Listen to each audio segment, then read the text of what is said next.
So a lot of people, man, they're afraid. They're afraid to take that jump. I talk about jumping off that 10-meter board while I was in college. I talk about that fear, that courage. And when it comes to being in business, when it comes to trying something new, even going from job to job, a lot of people, they're just afraid of the unknown. And so what I like to tell you is I'm a person that's about betting on yourself, right? Like, the only reason I'm able to have a business in the manner in which I have a business right now is because I was willing to bet on myself. Now, let me be really, really clear with that. I am not a burn the ships kind of guy. I don't believe like just put a match to it, torch it, burn it, and then you have no excuse other than to succeed. I don't believe in that. That's not what I'm into. So I don't believe in the idea of burning the ships, but I do believe in the idea of betting on yourself. I do believe in the idea of having the courage to believe you're worth it. I do believe in the idea of finding what your value and your worth is. And what I tell people is, I says, look, if someone is going to pay you X amount of dollars to work in their company and to build their company and to build their brand, it's quite possible that you're probably worth 3 to 10x.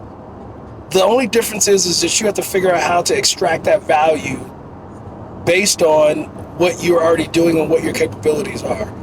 But that takes energy, that takes work, and that takes you actually making a conscious, intentional decision to extract that value. Most people don't want to do that because it takes too much work. And so when it comes to the idea of jumping into the next thing, don't jump into it haphazardly. Don't jump into it in a BS kind of way. Make sure that you do your research. Make sure you know what you're doing. Make sure you know why you're doing it. Make sure that you got the right coaches. Make sure you got the right mentors. Make sure that you know as much as you can know before you jump headfirst into that deep end. So the one thing, if I go back to that analogy of me jumping off that 10-meter board, well, there's a level of perceived danger in my mind, like, man, I could get hurt. But then at the same time, you step back and you look at it, you go, wait a minute. It's an Olympic-sized swimming pool, so it's not about space. It's 20-something feet deep, so it's not like you're going to hit your head on the bottom of the pool, right? There are ropes and life preservers and all the other things around.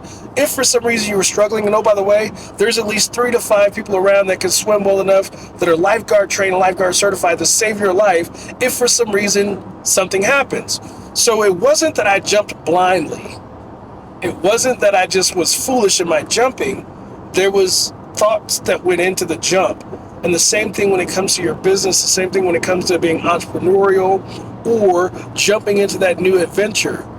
Weigh the cost. Look and evaluate as to what all is happening around you. Look at what's available to you.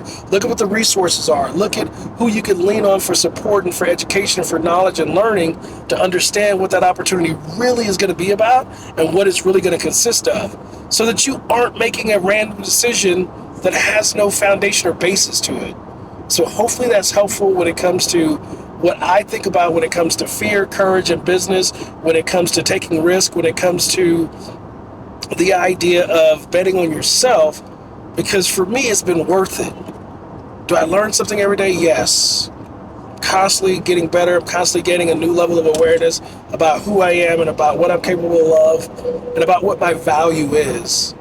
And I'll continue to bet on myself. And I hope that others will understand that they too can bet on themselves and that they too can figure out how to take that leap, take that jump, and not be overwhelmed by the fear, so that it doesn't stop them from becoming who they're destined to become.